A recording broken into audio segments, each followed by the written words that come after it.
I'm Dr. Bob Arnott here in Kenya with partners of Feed My Starving Children. Volunteers, I want you to get a sense of the terrific partners that we have out here. Tabitha and Joshua, as good of people as you'll ever meet any place on the planet. Now, we've been out all around Kenya. We were up in Samburu yesterday.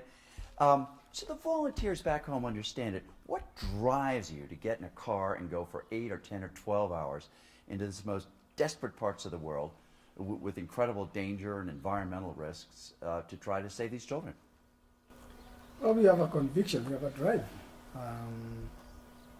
that gives us impetus to keep on going, because you know somebody somewhere is actually literally perishing. So we have to move fast there with such a nail to be able to save such a life, and also open up the gospel to such people.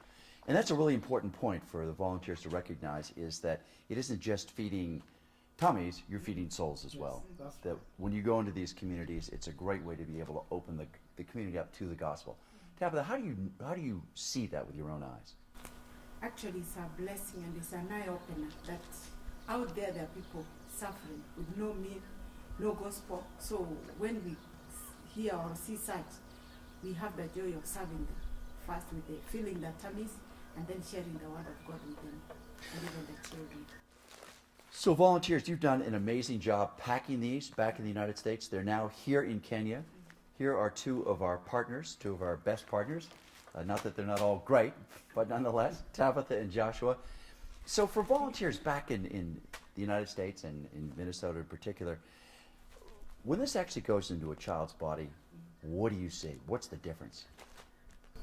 We see a great change if the child was Malnourished, undernourished. undernourished. Once they have this, because it has all the nutrients, it helps the child to have a better health than what they've been having before. In fact, they are active, they play, and They're bouncing around. It's amazing. Yes. And so, Joshua, when you look at them before, you'll see that their faces have little white splotches on it. They have ringworm. It's very kind of dull. After a few months in the Manapak, what do you see?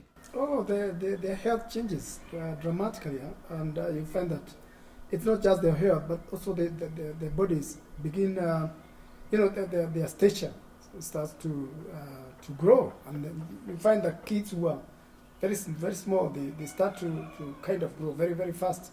We have witnessed this in Masaland, especially where we have been for quite some times. So volunteers back in the States, I mean, it makes an amazing difference. And you need to realize that there are amazing partners out here that are actually able to witness. And you're going to see in this film that we've done the incredible difference in children over a few months.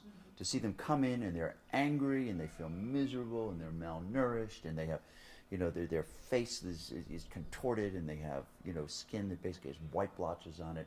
And then they're just transformed. And they're transformed actually in two different ways. First of all, they're transformed from the food, and you described that so well, the way that they bounce back. But the other is they're also transformed spiritually. How? What do you see in these children?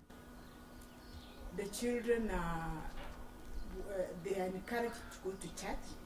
Then they are taught the word of God through the pastor teaching them Sunday school. Then once they see the activities in the church and being taught the word of God, they are encouraged to come back then for the following Sunday. So it's working very well. Joshua, Yeah. Tabitha, Uh-huh. thank you.